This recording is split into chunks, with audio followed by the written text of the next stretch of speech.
Hello, welcome to my first podcast on this channel.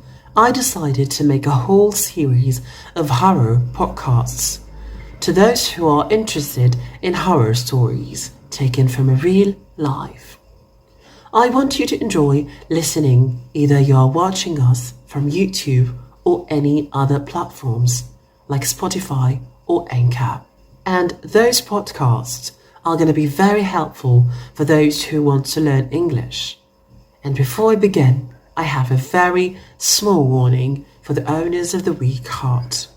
That if you get very scared of horror stories, I don't advise you to listen to it, because it's going to be very scary. Are you ready for some action? Then let the party begin.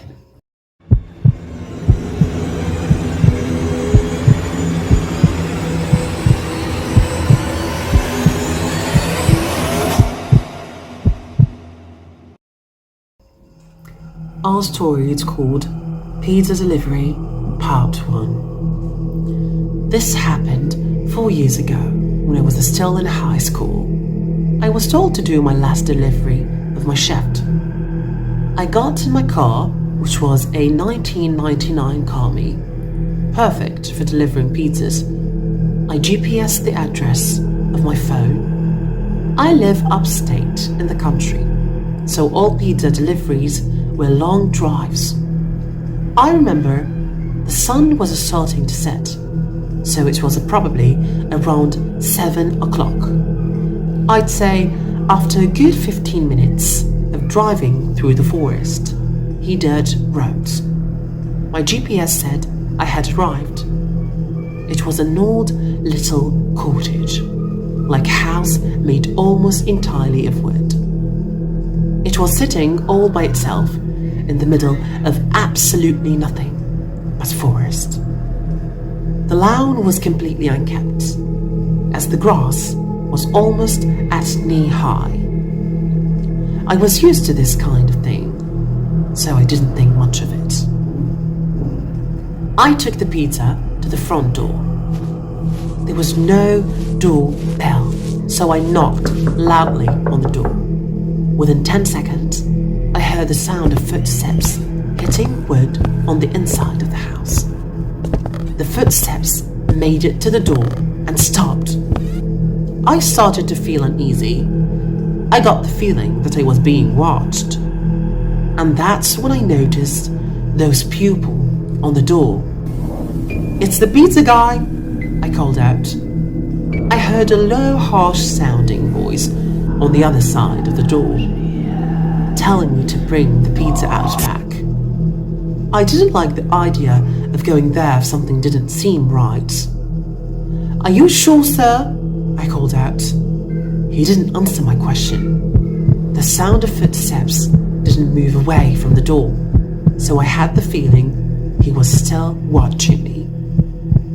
I almost found myself walking back to my car, but I decided I didn't want any trouble with my boss.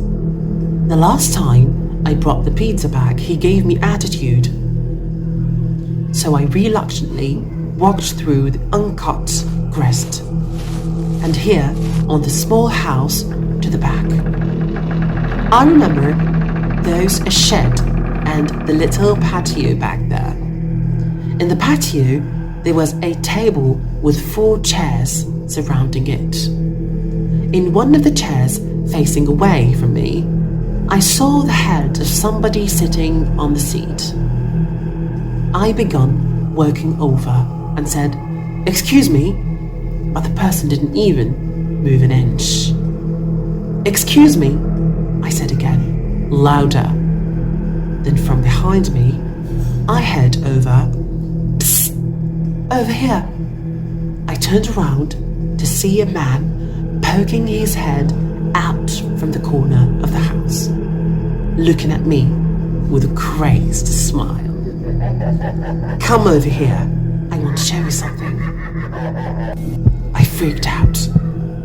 I turned around and ran around the house in the opposite direction, back to my car, for some reason still holding the pizza.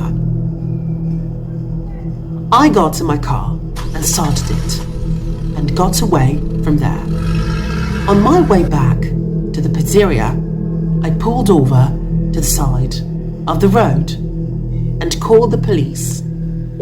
Eventually, I was informed that there was no sign of anybody have been in that house for a long time. I quit my delivery job, and a few days after that, I have no idea what would have happened to me had I gone up to that man. But to this day, I still wish I just turned my head to see who or what were sitting in the patio chair. That's it for today. Thanks for listening.